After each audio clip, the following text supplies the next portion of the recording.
Hello and welcome to Cackle's After Dark, the podcast that will take a deep dive into the bubbling cauldron that is CITV's The Worst Witch. That's right, this is the 1990s version of the show, so if you're listening in hoping to hear the ramblings of Bella Ramsey of Netflix fame, I'm afraid you'll be sadly disappointed. I'm your host, Holly Rivers, and I played school bully Drusilla Paddock on the show. I literally spent 3 years of my teenage life walking around with my arms crossed, pretending I liked cats. And now, nearly 30 years later, us Cackle's alumni are all in our mid-40s, perimenopausal and ready to reminisce. Each week I'll be joined by a very magical special guest where we will be giving you some behind-the-scenes anecdotes, chatting about our time on set and reliving some of our very awkward child actor memories, of which there are many. This week I'm delighted to be joined by my pal Georgina Sherrington, who played the one and only Mildred Hubble on the show. So let's get going. Onwards.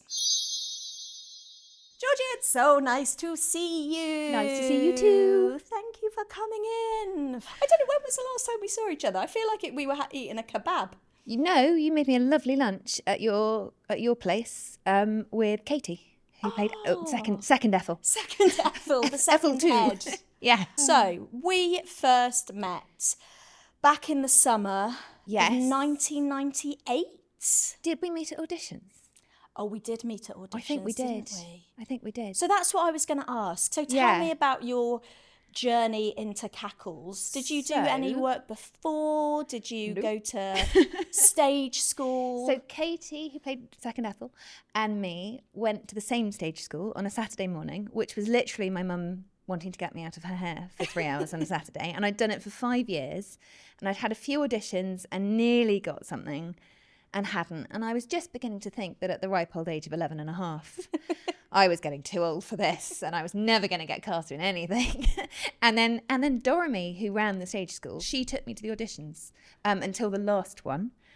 But I broke my arm in the middle. So I showed up at the last audition with a cast on my arm. Yeah, because it kind of worked in your favour, having like your arm in a sling. So Andrew Morgan, the director, describes them all looking out the window to see my mum and me running down the pavement 10 minutes late with my arm in a cast, hair flying everywhere. And they were like, I think that might be her. So tell me about the audition process. So when did you get the call? The group auditions, we were all down in the basement, weren't we? And then you'd get called up and you'd read scenes with people. And then Andrew came down at one point to speak to all of us and thank us all for having spent 3 hours there. And I was sitting with my mum and he said, some of you are not going to cast because there's too many of you. And it's just basic reasons. It's nothing to do with your talent, your ability. Like, look at this girl, she's got a broken arm. We're obviously not going to cast her. And he'd obviously said that because he knew they were. But I remember being devastated and going home thinking, well, that's it, I haven't got the part. And then they called me up. I think I was in the doctor's office for some reason. And I just remember literally jumping up and down on the floor. And then the first thing we had to do, I had to go and get my wig fitted. And you had to go for a costume fitting. So all over the months, I couldn't wait for it to start. It was so exciting. Because I remember getting the call saying, we want you to come back. I think because we'd done a first audition, because I was with the HTV drama workshop in Cardiff. And I think my Cardiff twang was a little bit stronger back then. So I remember we went up on a coach and we just had a short interview with Derek Barnes. Oh, yeah, I remember Derek. Yeah, and I remember he just asked me a load of questions. And then he said, so what, you're going to be working with loads of animals. What are you like with animals? And my mum hates animals. I think we had a fish, but that was it. So I obviously just completely lied. It's I love animals. Them. We've got, a whole menagerie in my house. Rule number 1 of auditioning, yes, I can horse ride. Yes, I can horse ride. I've got basic conversational French and I have kung fu skills. Yeah, so that was that one. And then I think, we did the group one. And then I think they'd asked me to go in to do another one.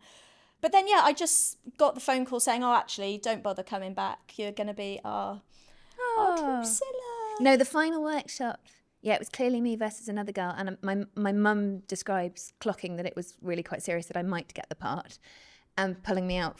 We went for a lunch break and everyone else went together. And she was like, nope, we're going over here. And we went somewhere separate. And she was like, you need to focus, you need to calm down. Yeah, and then had the wig fitting. And I do remember the wig fitting was amazing. They had these big drawers of wigs.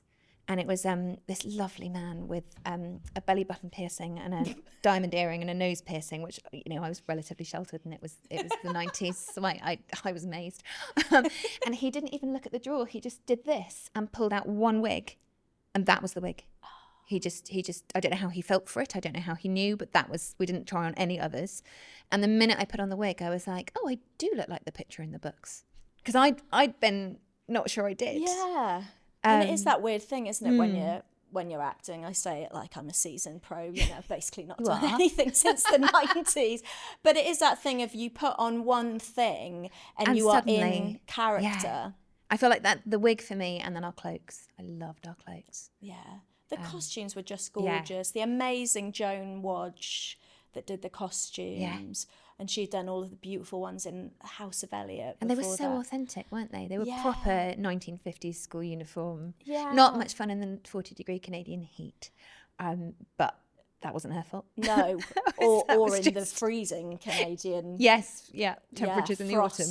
Yeah. Because what we did was summer was the second year. We did autumn the first year. Yeah, so for those of you that don't know, although you're massive fans, you're super fans, so you probably know more than we do, to be honest. We filmed in Twickenham Studios, but also in location in Canada because it was a joint production with a Canadian company. So by law, we had to go to Canada for 3 weeks every season to film, which was just gorgeous. And then we filmed on location in Loseley House, didn't we? And Miss Cackle was Canadian because certain members of the key cast had to be Canadian, and she was incredible. She listened to these audio tapes. She got her British vocal coach to record the dialogue, every script, every line, and she would listen and mimic, and her accent was perfect. You'd never know she was Canadian, but she spoke with a Canadian accent, and she loved Montreal so much she ended up moving there. Did she? Yeah. Well, because we were filming there, and to her agents, so it would be really nice if we could chat remotely to her at some point.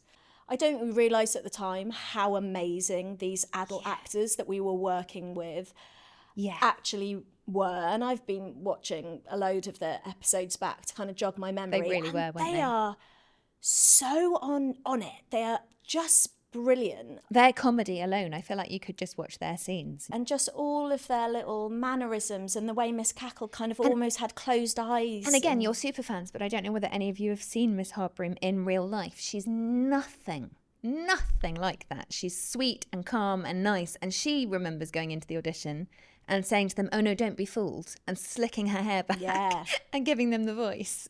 Yeah, and instantly getting it. She definitely doesn't wear that skin tight PVC snake skin in real life, does she? The costumes are awesome.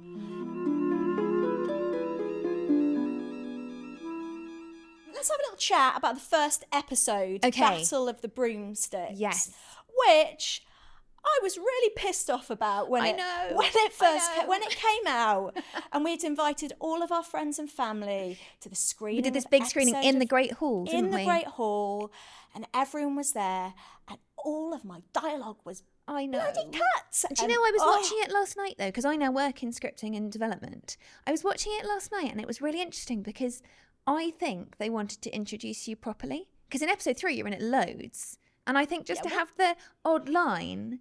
We'll go with that. Yeah, they wouldn't have caught you. And when you do suddenly start being Ethel's sidekick in episode, which I think was episode 3, I can't remember episode 2 as well. It's really clear.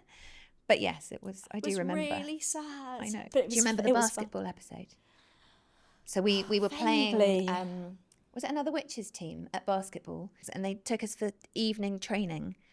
Basketball for 6 weeks in a sports hall, and we were playing at the supporting artists were a professional girls basketball team. And then, oh gosh, what was her name? Michelle, who went on to go on EastEnders for years. Yeah, she's awesome. She was one of the other team. She was the one that said, "You're not my mother." Yeah, But we trained and trained and trained, and then we came to film it, and all Mildred does is like, of course, the like winning shot at the end that nobody thinks she's going to make, and I was so annoyed I had to sit and watch you guys play basket, and I was so excited to show off my skills. Let's talk about the filming schedules. We all had really, really, really intense filming schedules. Yeah. It was a proper job. Oh gosh, yeah, I used to leave the house at 6:30 in the morning, and I don't quite think this was what the council thought I was doing, but I used to get home at about 7:30 or 8, shove some food in my mouth and go straight to sleep. Yeah. For 4 months straight. That was, yeah. Whereas we were all living in a hotel. And so the first year I did every other week with you guys. Oh, you did? Because I have FOMO and I wanted to join in. So I used to come and stay 20 minutes from my house. Yeah, because we got put up in this beautiful hotel in Richmond. My friend got married there. Gorgeous. But then I think after the first couple of weeks they realised, oh, this is eating up quite a lot of the budget. So we got put in, it was pretty much a Travelodge in Kingston, I think. And then moved to student housing in Kingston University, by which point I got bored of staying with you guys every other week. And I remember it was such a novelty, obviously, to be away from home. And so we would just stay up so late, chatting, and we were quite mischievous. Well, you guys were. I think that was sometimes I wish I was just a couple of years older, because I think I was so young that I was probably the person you didn't tell when you were sneaking out and things, because I couldn't go.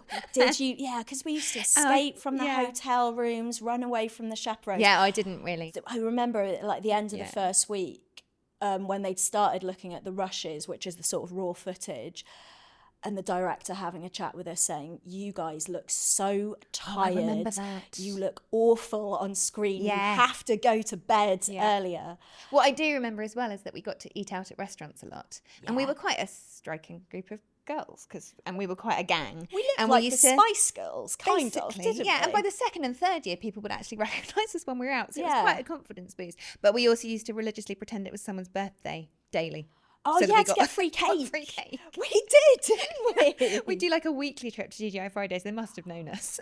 And every week it was it's another birthday. Yeah. Another birthday. We'd sing and we didn't mind the attention. But and then we'd get free cake.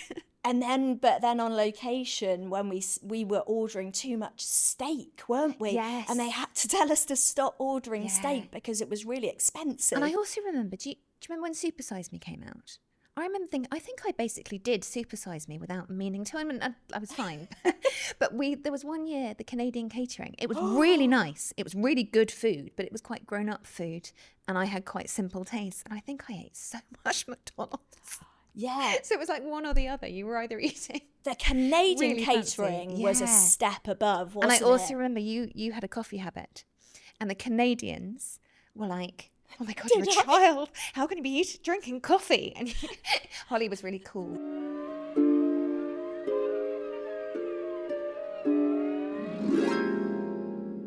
We weren't allowed to suntan, I remember that. We endlessly used to get in trouble because we'd come back from a weekend away and one of us would have gone in the sun. But I credit that for good skin now. We all have very good skin now.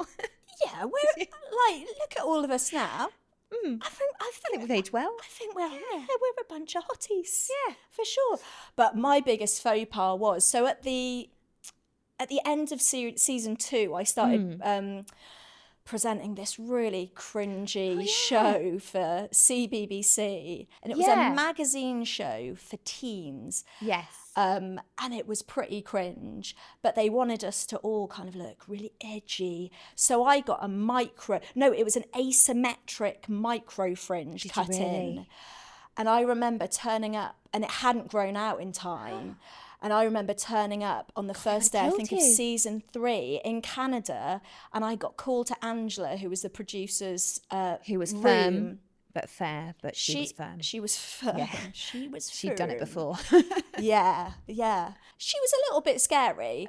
And so I'd had this micro fringe cut in that hadn't grown out in time, got called to her room in Canada, and I got such a bollocking. And she said, you look like you could be on the cover of Teen Vogue, young woman.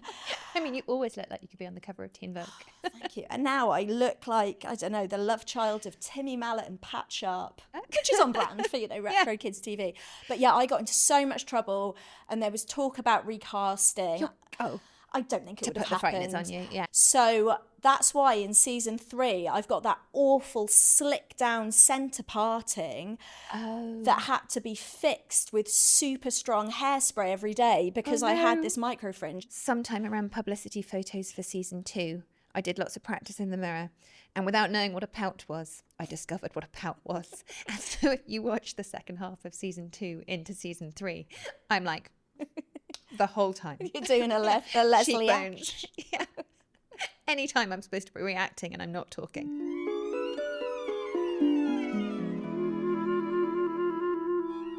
I have got Miss Cackle's cauldron of nostalgia there. So some of these are questions from fans. Ooh. So let's have a little look. I We'll want to both say answer hi them.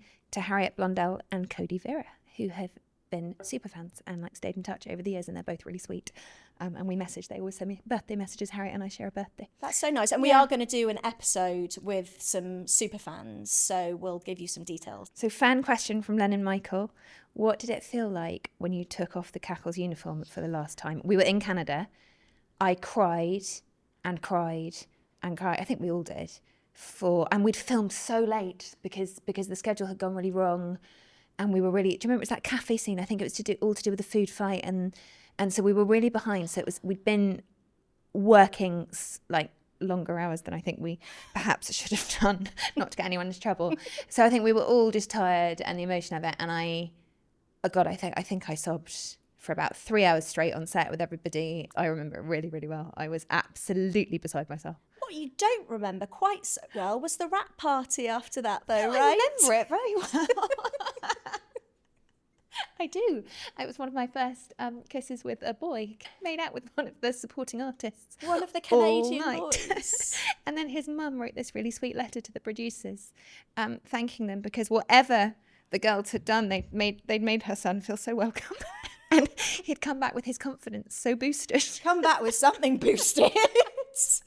It was your first rum and coke, wasn't it? Oh, definitely. I think we actually knew they had all those witchy cocktails, and we were definitely, especially because we were in Canada, and I don't think you're really supposed to do it there at all. We were definitely sneaking the cocktails. Yeah, I love that. The Daily Mail was having an absolute field day with that. Yeah, had they known. They will now. Shall I swiftly do another one? Yeah, swiftly moving on. That's probably my naughtiest worst witch story. Okay. Snog, marry, turn into a frog. Miss Harbroom, Mr. Blossom, or Miss Drill.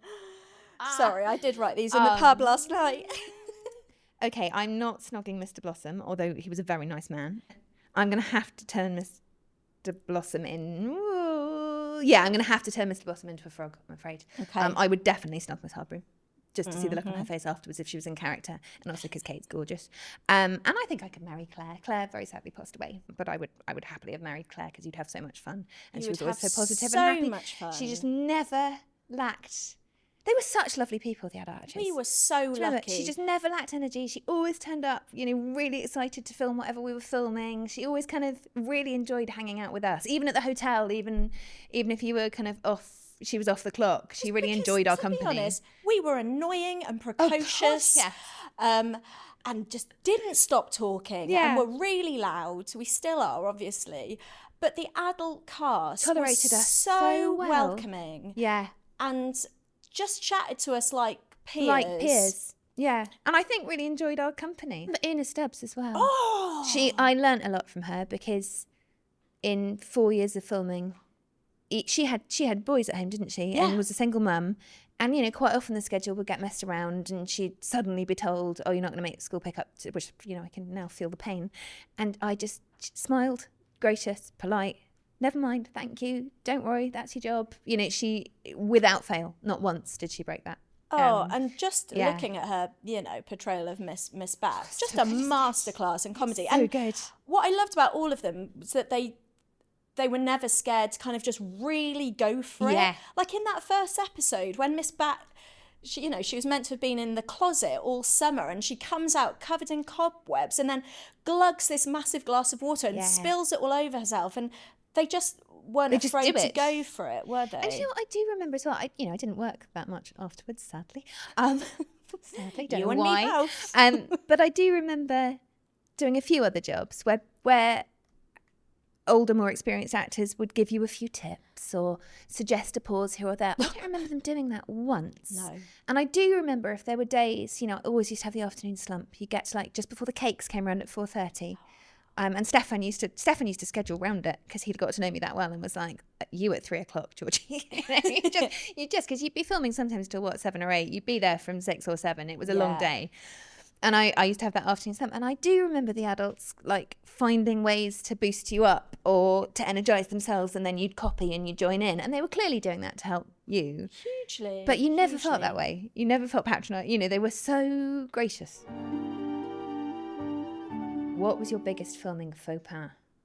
It was some big crowd scene, and there were 100 supporting artists, and Mildred had to scream and cheer and whoop, and I was just, you're going through your awkward teen years, aren't you? All with a load of people surrounding you, and I just remember feeling really uncomfortable and out of sorts that day.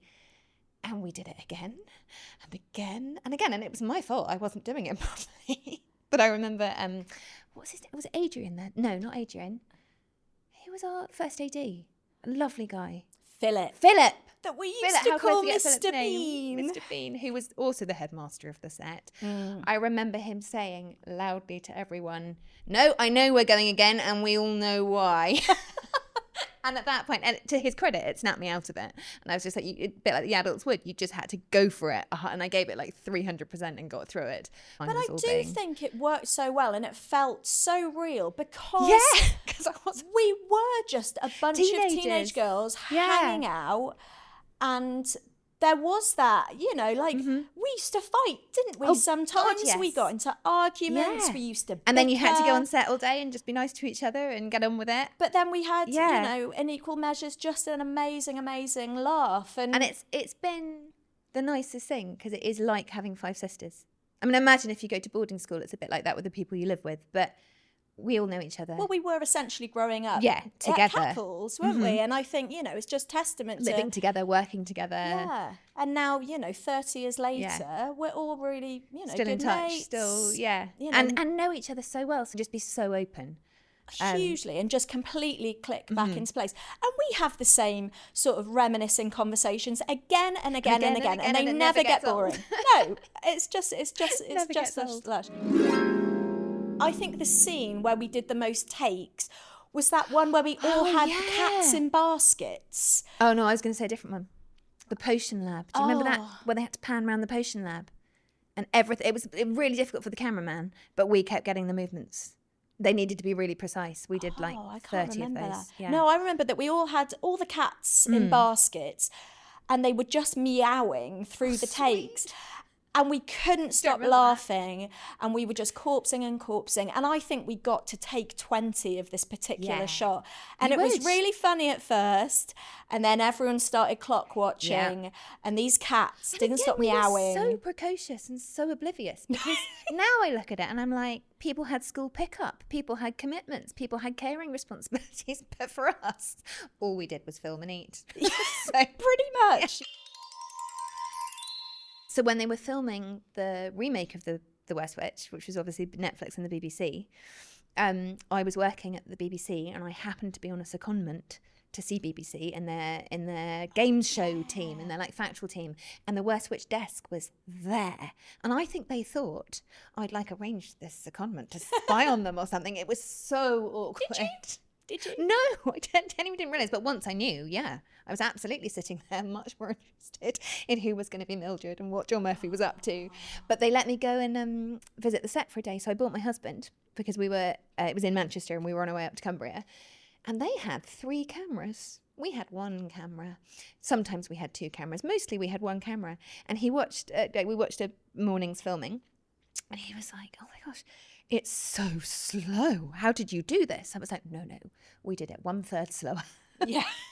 We did 11 pages a day by series 2, which was an improvement from remember this stuff? I found it really interesting. Idea. I just remember that the eye line when someone was flying. Oh yeah, it was a cup or a tennis ball on a stick with a little face drawn on it. I went to an acting workshop recently with one of the boys in the HBO remake of Harry Potter that they're filming now.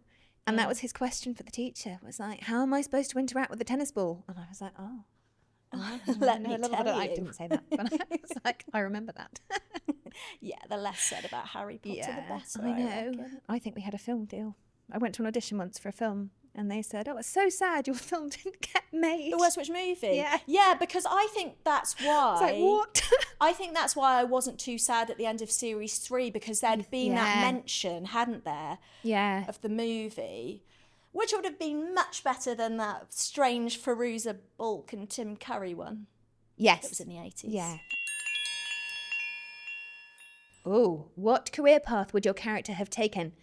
Holly, Mildred had a career path. Did she? Yes. Yeah, she was at the end of series 3, she was going to be a famous artist, because do you remember the whole finale was about her beautiful drawings coming to life, and that's how we saved the school that episode. We saved the school every episode, but that's how we saved the school that episode.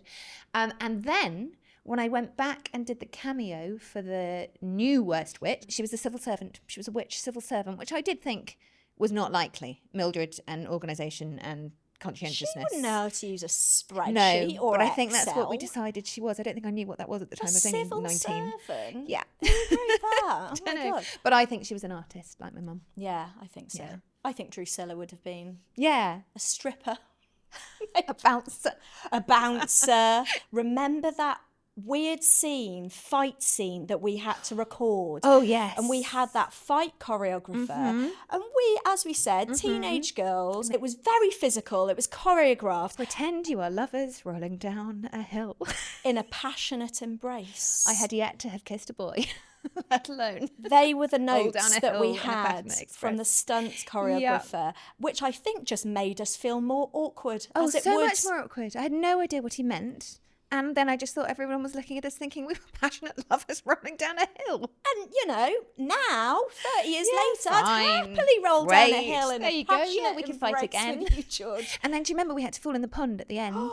And they gave us rubber knickers. Those just rubber in case. knickers. Yeah, no, because they had tested the waters in that swamp in Canada and it wasn't safe, so we had to wear rubber knickers. Can we get a question out? Yes. The one from Laura Ellen Anderson, who is Yes. children's author. So, Laura Ellen Anderson, if you could have played a character from another book, who would you choose? Anna from Persuasion. If anybody would like to cast me as Anna from Persuasion. I would be Gollum. Gollum. I love Gollum. It's just the best fantasy creature. could see you playing I'd Gollum. love to do Gollum. Or, and hear me out on this, I'd be Dumbledore. Yeah. I'm not a fan of the books, obviously, they can get in the bin, but I would make him a really radical, progressive headmaster that would invite in all of the trans and non-binary So, kids. Guilty Secret, I've yet to read past book 1. It's too familiar. I wouldn't So- bother. It's familiar, isn't read it, them to my weirdly? children. It's Yeah. almost as if it was inspired by another book. Yeah, it's almost like she said that in an interview. Don't want to get sued, so let's Oh, not bless go her. down that path. We weren't allowed to memorise the lines until the night before for the pages before, because they were worried that if they changed the words and we'd already learnt something else, we'd struggle to adapt. So it was like a blanket rule. We were all told to learn the pages the night before. And memory is a muscle. And we used to be so fast, all of us. We could basically read them twice and know it, which for me got me through GCSEs and A-levels really well. Yeah, I remember because- us learning our lines on the bus. On the bus, exactly, in the taxi. Yeah, going in. Yeah. In the morning. It was But it was such just a fast amazing to me turnaround. that every single one of us, you just could read 12 pages of text and be like, yeah, cool, I know it now.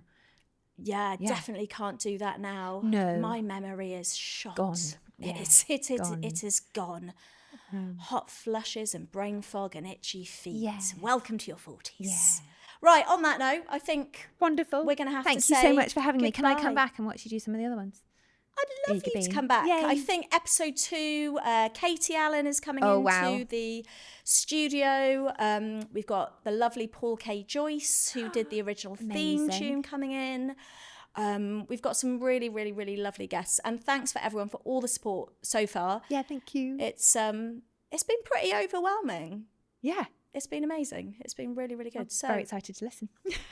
onwards. Thank you for having me.